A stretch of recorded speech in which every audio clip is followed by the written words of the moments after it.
आपण आहोत आता सोमेश्वरमधील मळशी या ठिकाणी. काही ऊसतोड कामगार आहेत ज्यांच्या ऊसाची गाडी आता भरून फडातनं बाहेर निघलेली आहेत.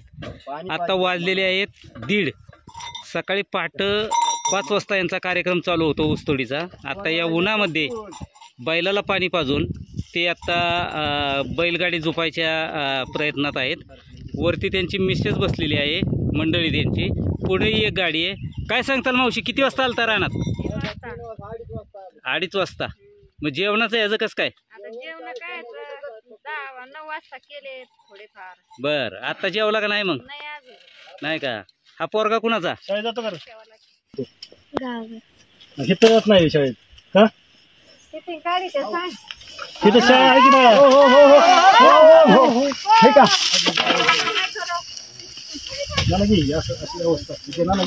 हे बैलांच्या ह्याच्यात मध्ये असं असतं की बैलजोडीचं मोठं कसरतीचं काम चाललेलं असतं. आता या बाजूला आहे पाहतो आपण फाटा आहे आणि फाट्याच्या कडेला गाडी उभी करून त्यांनी इथं बैल पाणी पाजलेली आहेत आणि बैलाची एकदम गाडी हललेली आहे. मावशी, आता कारखान्यात जायला किती वेळ लागेल? आता 1.5 तास. 1.5 तास. अजून किती दिवस कारखाना चालेल असं वाटतंय? 30 तारीख. यंदाचा सीझन कसा बरा गेला का? मग चांगला गेला. उचली फिटले का?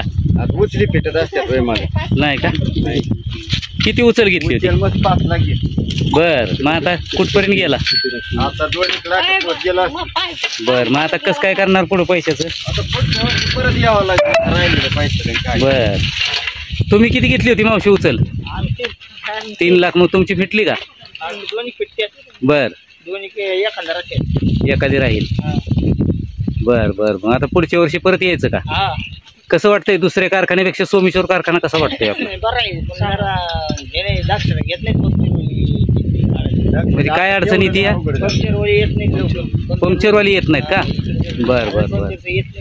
दुसरी काय अडचण? आणि आता बैलाला ताण जास्त आहे का? थांबावं लागतं नंबर. बर बर बर. शाळेत का जात नाही? शाळा कारखाना शाळा चालवतो माहिती का तुला? कुठं शिकत होतो तू? जातो ना गावाकडे नेऊन गावाकडे नाही, इथं शाळा चालवतो कारखाना. शाळेत असं आता आणला पण इथं बरोबर आता आला. आता उद्या नेऊन घालाय, परवा दिवशी परत नेऊन घालायचं. मग आता पुढच्या वर्षी परत यायचं होय? आजी पुण्याला गेली त्याच्यामुळं मग ती आणला होता. बरोबर. आजी पुण्याला गेली म्हणजे सोय नव्हती म्हणून त्याला इकडे आला. बर बर. तिथे एक भाऊ यांच्या. चल चला या हळूच हळूच हळूच.